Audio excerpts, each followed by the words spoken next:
Für mich ist die Natur ein Platz, wo ich zu Hause bin, wo ich zu mir finden kann, wo ich abschalten kann, aber wo ich genauso totale Inspiration kriege.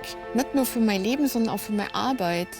Wenn ich oben am Berg bin oder wenn ich am See beim Schwimmen bin, wenn ich mit einem Bauern auf seiner Wiese draußen unterwegs bin, dann ist diese Natur und das, was ich da erleben darf, das ist Kraftquelle, das gibt mir Energie und das erdet mich aber auch. Das bringt mich auch zurück zu mir selber und zeigt mir aber auch, ich bin auch Teil dieser Natur. Ich gehöre da als Mensch genauso dazu. Und deswegen ist es mir auch wichtig, was zurückzugeben und mir dafür einzusetzen, dass die Natur auch Natur sein kann.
Wir beobachten seit Beginn des letzten Jahrhunderts, dass der Druck, den wir Menschen auf die Natur ausüben, der immer da war, sich total intensiviert und verstärkt hat. Egal, ob das in der Landwirtschaft ist, ob das in der Flächenzersiedlung, in der Nutzung der Landschaft ist, ob das die Veränderungen klimatischer Art sind, Temperaturanstiege, Trockenheit. All diese Einwirkungen haben massiv zugenommen, sodass wir heute einen großen Rückgang an Arten haben. Und dass wir deswegen Lebensräume, Naturräume verlieren und dieses Zusammenwirken zwischen Mensch und Natur aus dem Gleichgewicht gerückt ist.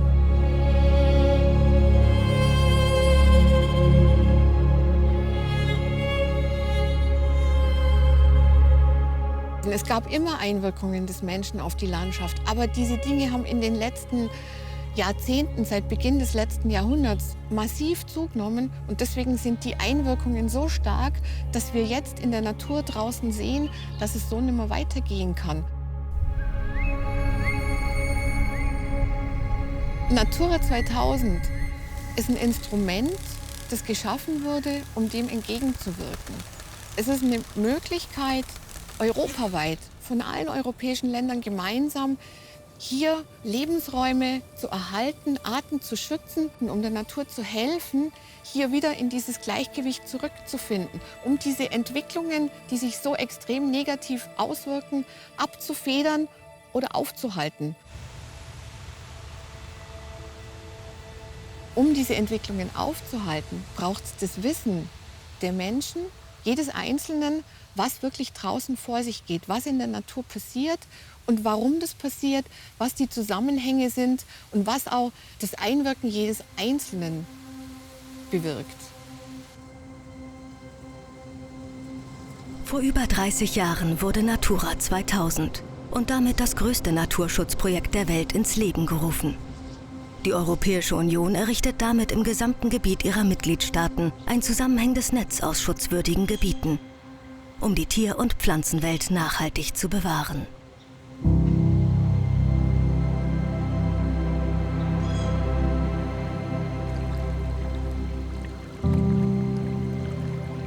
Mich haben Freunde in der Natur beobachtet und die haben gemerkt, sie sehen mich zwar, aber ich bin nicht mehr als Mensch wahrnehmbar für sie, sondern ich bin so das, was ich beobachte, das bin ich. Also in dem Moment, wenn man das kann als Mensch, dass man das ist, was man beobachtet, kann man die Welt noch vielfältiger erleben.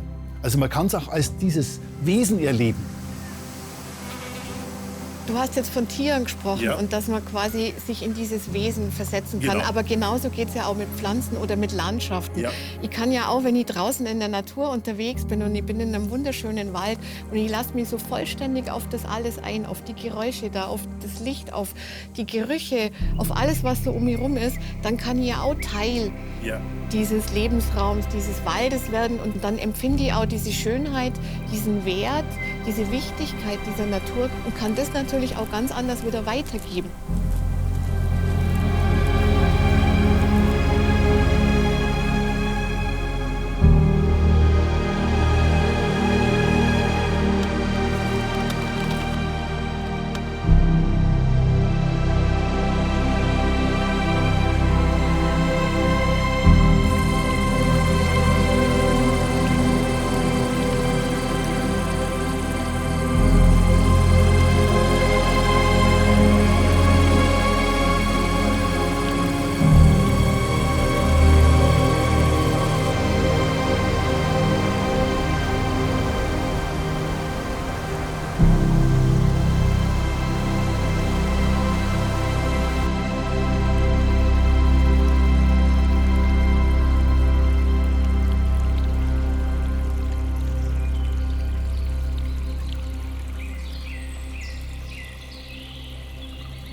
Scherzhaft erzähle ich den Leuten, dass was sie jetzt machen, wenn ich eine Führung halte, das ist eigentlich widersinnig.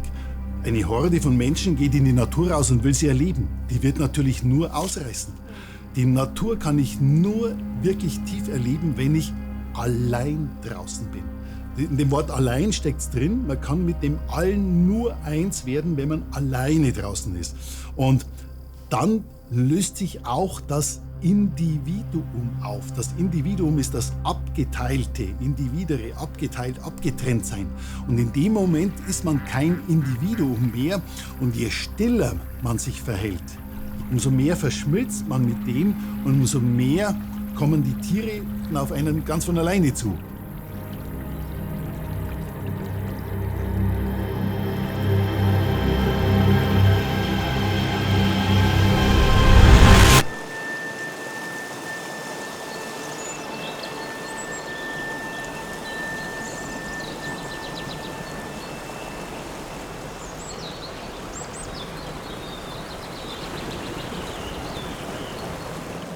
Die Natura 2000 Gebiete schützen und bewahren in Europa über 260 unterschiedliche Typen von bedrohten Lebensräumen und fast 1400 gefährdete Tier- und Pflanzenarten. Diese wertvollen Gebiete sind ein Erbe der Natur an uns Menschen. Allein in Bayern finden wir 745 davon, oftmals direkt vor unserer Haustüre. Es sind wertvolle Refugien für die heimische Fauna und Flora. Ja, spannend ist, dass hier mitten in Bayern sich so ein kleiner Urwald einfach gehalten hat und dass hier das einfach die Natur macht. Hier hat der Mensch keinen Einfluss, weil es nicht möglich ist. Es ist steil, es ist tief eingeschnitten. Hier ist einfach nur die Natur am Werk und die Natur schafft diese Schönheit, die wir hier um uns herum haben.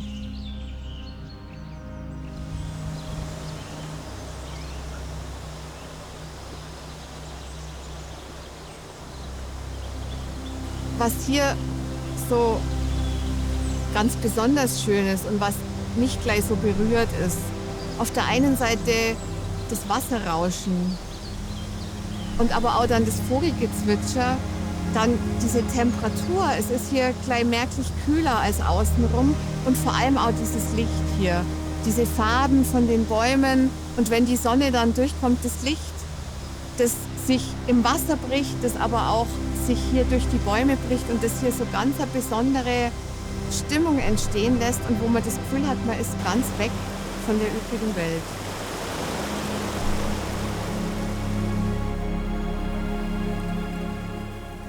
In der Natur tauscht sich alles aus und kommuniziert miteinander. Egal, ob das die Bäume sind, über die Mykorrhiza, ob das Vogelarten sind, ob das Insekten sind. Alle Teile stehen miteinander in Verbindung. Wenn ich an Natura 2000 denke, dann haben wir einfach auch solche Verbindungen geschaffen. Die Bestandteile der Natur oder für Ökosysteme, die einzelnen Teile, die stehen für sich, aber nur zusammen können sie wirken. Und genauso ist es bei Natura 2000. Wir Menschen sind untrennbar mit der Natur verbunden. Trotz unserer fortschrittlichen Zivilisation und Technologie sind wir immer noch Teil des natürlichen Gefüges dieses Planeten.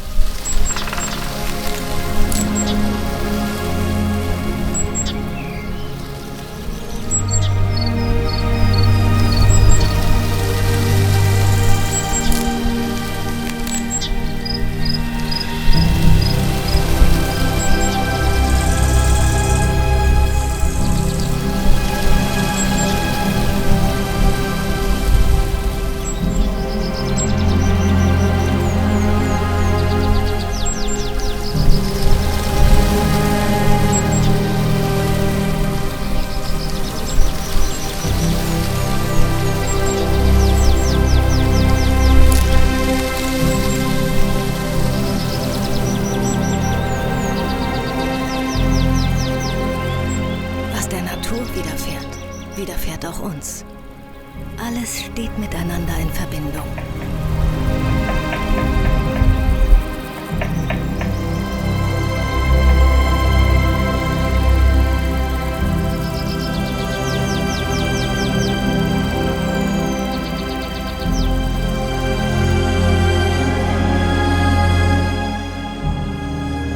Die Natur ist das Vorbild für das Netzwerk.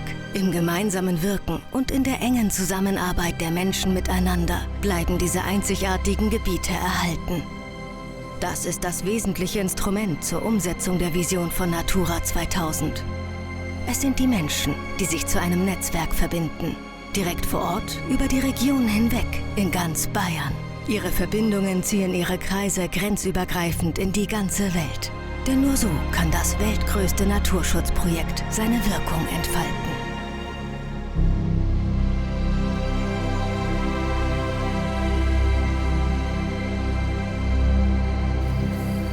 Wow, das ist so eine wunderschöne Wiese hier, die Weikertswiese.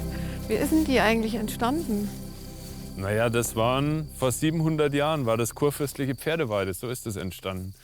Heute ist es immer noch Pferdeweiden, Schafweiden sind viel, aber ganz viel Heuwiesen.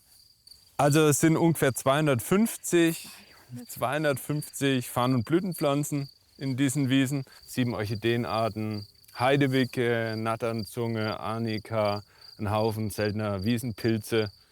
Alles, was du willst eigentlich. Wow. Ist nicht umsonst schon bayerischer Wiesenmeister geworden, die Weikertswiese. Ah, echt? Ja. Und was muss man jetzt machen, damit es so bleibt? Naja, Wiesen erhalten am besten durch Nutzung. Das ist schon mal das Wichtige. Man kann mähen, man kann beweiden. Möglichst kleinräumige Nutzung, extensive Nutzung. Wenn man jetzt Gülle draufbringen würde, dann wäre die Artenvielfalt schnell weg.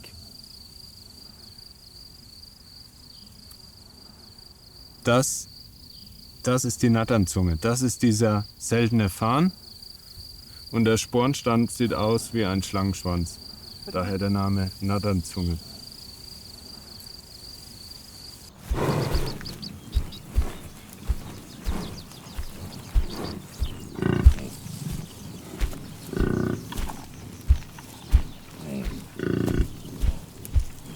Also immer wenn ich hier unten bin oder jetzt wie hinter uns die Büffel so entspannt liegen und sich sonnen, dann entschleunigt es einfach total. Also man kommt runter, man konzentriert sich mal einfach auf die Geräusche. Also man hört Unmengen Tiere und es ist einfach total entspannend.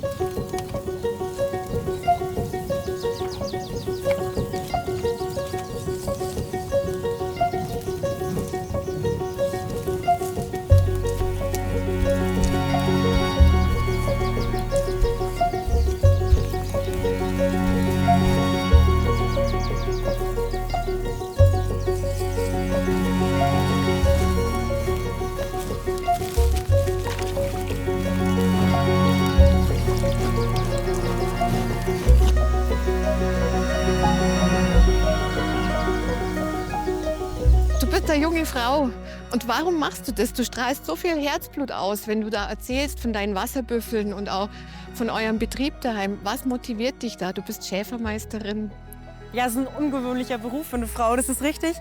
Und auch in so einer Männerdomäne bin ich daheim. Aber das hat bei mir schon angefangen, da war ich glaube, ich war 6 Jahre alt, stand bei uns in der Küche zu Hause und hatte meinen ersten Schäferstab und meinen ersten Hut. Und da hat die Mama gesagt, da ist es passiert, da war es dann dumm. Und ich habe einfach, wie sage ich immer so schön, ich habe die gewisse Verrücktheit und das Herzblut, dass ich das einfach mache.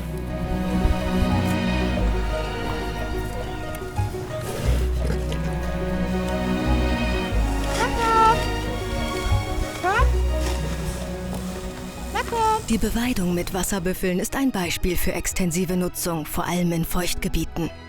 Mit ihren breiten Klauen können die Wasserbüffel das ganze Jahr über auf sumpfigen Standorten stehen. Durch Fraß und Tritt halten sie die Landschaft offen und sorgen so für Artenvielfalt. Die Suhlen, die sie für ihr Wohlbefinden brauchen, bieten einen wichtigen Lebensraum für Amphibien und Insekten. Findet keine Nutzung statt, wachsen die Flächen vollständig zu.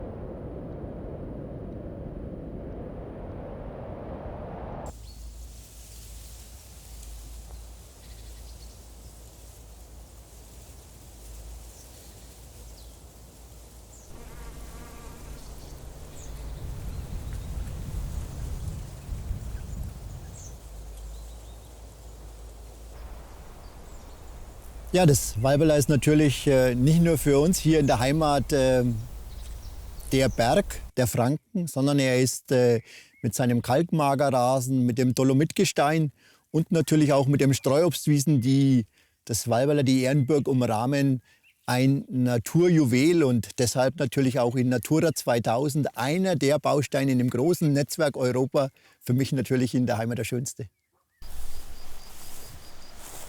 Viele, die hier als Bäuerinnen und als Bauern hier tagtäglich arbeiten, auf unseren Feldern, aber natürlich auch an den Bäumen, ist es erstmal harte Hände Arbeit. Denn wer mal einen Hochstamm Kirschen gerissen hat, er weiß, wie lange es dauert, bis die Steigle alle voll sind. Und da sieht man dran, wie letztendlich hart da diese Arbeit sein kann, aber natürlich auch tatsächlich ein Stück weit diese Urverwurzelung, zu sagen, das ist meine Heimat, das sind meine Bäume, das ist mein Naturraum, das ist unser Schatz, den wollen wir auch in die kommende Generation überführen. Das ist ein ganz wichtiger Aspekt. Also ich habe mir halt den klassischen Hochstammobstanbau verschrien, also Streuobstanbau. Und ich habe halt den Vorteil, dass ich hier die kleinen Flächen ausnutzen kann. Und ich bewirtschafte halt vor allem auch diese Flächen wieder. Letzten Endes, wenn ich das nicht machen würde, oder die Fläche hier, bevor ich hier was gemacht habe, war sie ja eigentlich total verwildert. Es hat hier die Schlehenhecken, die sind alle reingewachsen gewesen. Und es war eigentlich, ja, im Prinzip von der wertvollen Wiese da, die wäre komplett unterdrückt gewesen. Ja, über die Jahre war sie hier wieder etabliert, was auf einmal wieder da ist, was für Vögel auf einmal hier wieder zu finden sind. Hier ist die Feldlerche zum Beispiel, die ist extrem selten geworden. Ich habe die fast nicht mehr gesehen. Eigentlich als Kind war das hier üblich, dass die hier irgendwo umeinander gezwitschert hat. Mittlerweile sehe ich es wieder öfters.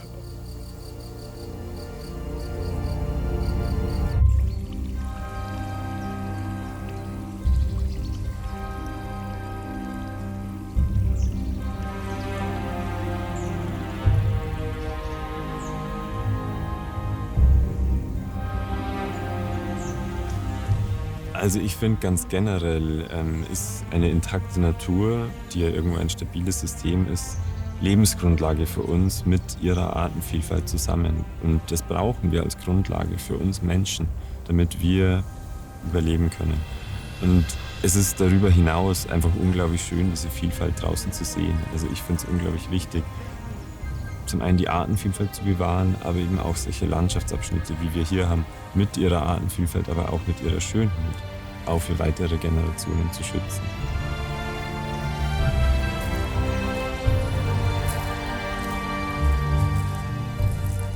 Und was macht jetzt diese Landschaft hier so ganz besonders? Also ich sage immer der Dreiklang, also Wasser, Wald und Felsen.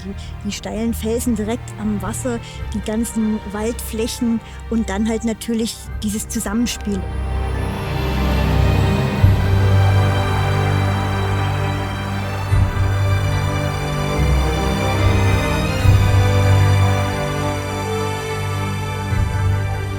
Und das macht halt eine wahnsinnige Artenvielfalt aus. Also man hat Schluchtwaldvegetation neben den Magerrasenpflanzen, dann natürlich auch in der Donau, die fließt hier glasklar durch. Und dieses Zusammenspiel, das ist halt eigentlich das Besondere. Ja. Was waren die Momente, wo du wirklich hier so gespürt hast, dass das diese Schönheit, dieses Leben, diese Natur? In der Natur begeistert mich immer vor allem unberührte Landschaften. Und das hat man an vielen Stellen in Niederbayern, aber eben auch hier in der Weltenburger Enge. Es geht eigentlich gar nicht, dass man hier irgendwie groß was verbaut, sondern es ist einfach Natur pur innerhalb dieses Canyons. Und das begeistert mich total.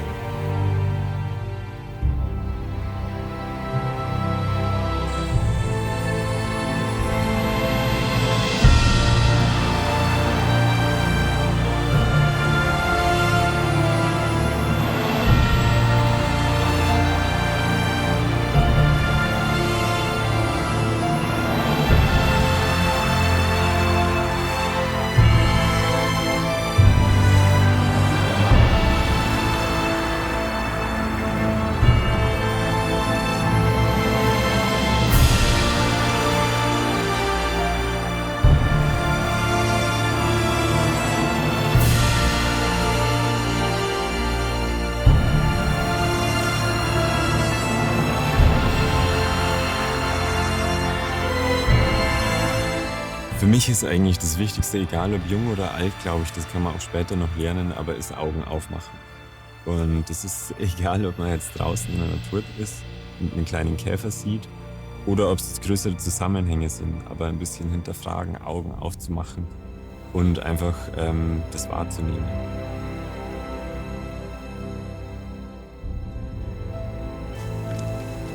Zu den schützenswerten Gebieten gehören Hochmoore. Am Beispiel des Heidfils sieht man die Zerstörung durch Torfabbau und Entwässerung über Jahrhunderte hinweg.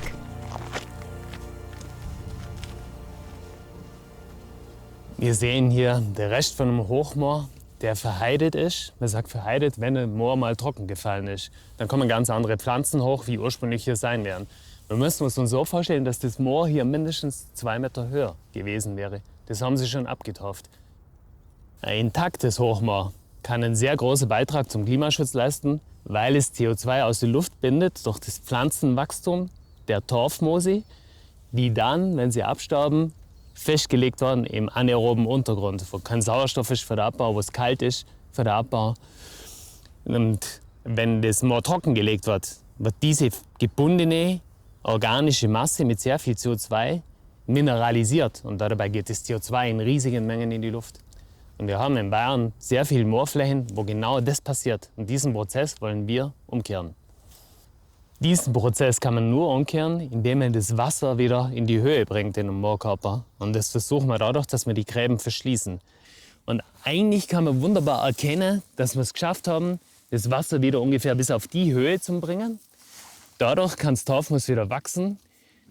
Und am Schluss bleibt pro Jahr 1 Millimeter Torfwachstum übrig. 1 Millimeter pro Jahr. 1 Millimeter ungefähr. Das heißt, wenn wir 1 Meter abbauen von einem Hochmoor zum Verwenden als Gartenerde oder als Brennmaterial, dann zerstören wir 1000 Jahre Bodengeschichte pro Meter. Wahnsinn. Und wenn ich jetzt so in Bayern denke, an diese vielen großen Moore, die industriell großflächig abgebaut worden sind, was haben wir da eigentlich gemacht? Wir haben CO2-Speicher zerstört, die größten, die wir haben in ganz Bayern. Es gibt keinen größeren CO2-Speicher als unsere Moorflächen.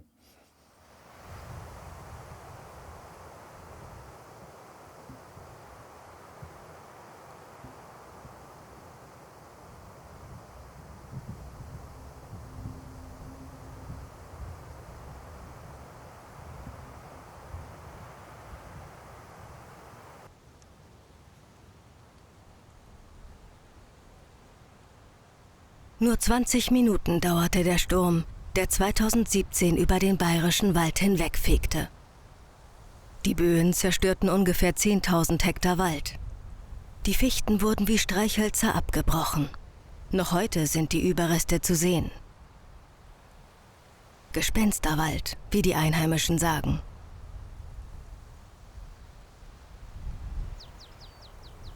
Ja, also direkt nach dem Sturm war es natürlich schon sehr heftig, auch was hier an Totholz rumgelegen ist. Man hat hier schon sehr viel rausgeholt. Einfach auch, dass die Natur, die nachkommt, die jetzt auch natürlich nachwächst, Platz hat. Ich kenne es noch, wie es hier früher war. Das waren alterseinheitliche Fichtenwälder. Und das war, ich würde jetzt sagen, Fichtenstangerlwald, der wirklich auch nicht sehr schön ausgeschaut hat. Und wenn ich jetzt so schaue, dann sehe ich da so eine totale Mischung, wo mir das Herz aufgeht.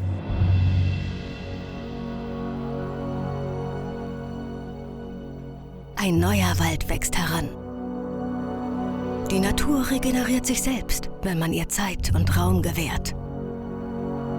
Das ist der Schlüssel für den Erhalt des fortwährenden Zyklus von Verfall und Neubeginn. Dem immerwährenden Wunder des Lebens. Also ich merke, wenn ich hier rauskomme und so in diese Stille dieser Schneelandschaft eintrete, wie ich einfach wieder offen werde und wie ich ruhig werde und wie ich wieder emotional werde und wie vielleicht diese ganze Taubheit, die von dem Lärm unserer Gesellschaft entstanden ist, so ein bisschen wieder weggeht. In der ganzen Gesellschaft werden psychische Erkrankungen wie Depressionen immer häufiger und ich glaube, dass es wahnsinnig wichtig ist für die Menschheit, sich so ein bisschen darauf zurückbesinnen, was der Mensch wirklich braucht.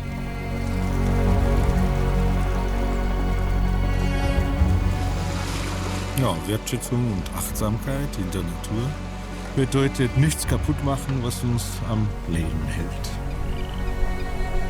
Wenn man sich öffnet und ganz genau zuhört, dann singt einem der Wald unendlich viele Geschichten vor.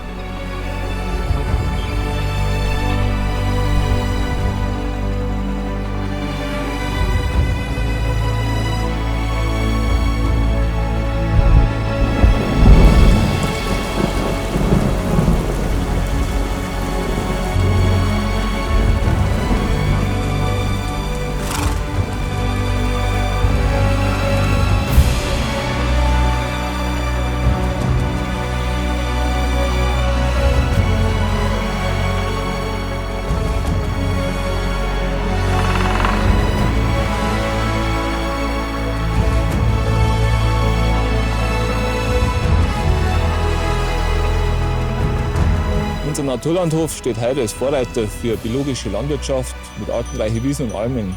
Darauf bin ich stolz.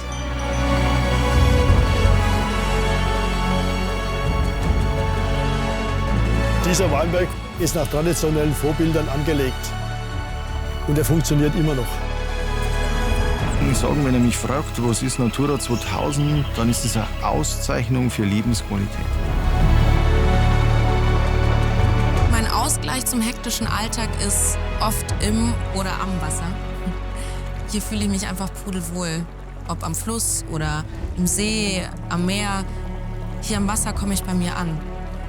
Und meine Gedanken rauschen davon. Und ich kann einfach bei mir sein. Ich bin hier nur zu Besuch. Aber es ist immer wieder schön, hierher zu kommen.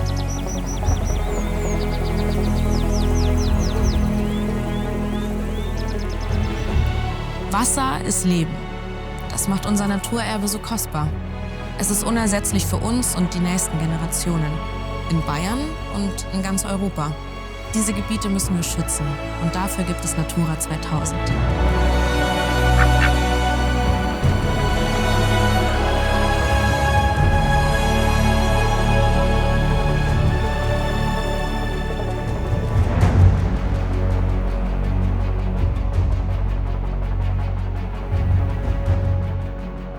Vor allem die Kleinen, die nach uns kommen, sollen ja dann auch etwas erleben, was lebenswert ist. Und wir haben eine kleine Tochter, die ist 4 und ich habe einen Sohn, der ist 20. Ich wünsche mir für die beiden, aber für alle Kinder, dass genau das, worüber wir jetzt reden, realisierbar ist. Ich wünsche mir, dass die Kinder in Frieden und selbstbestimmt aufwachsen können.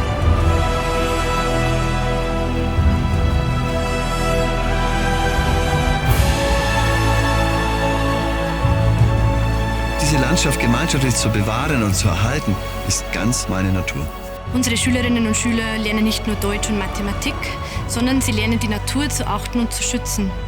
Ich lebe nicht nur am Berg, sondern ich lebe mit dem Berg.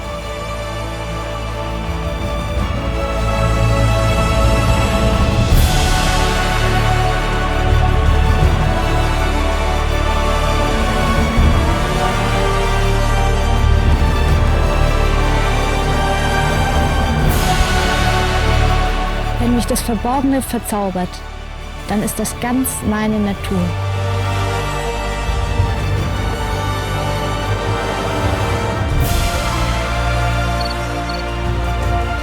Der Berg zeigt mir meine Grenzen auf, nicht ich ihm seine. Das ist ganz meine Natur.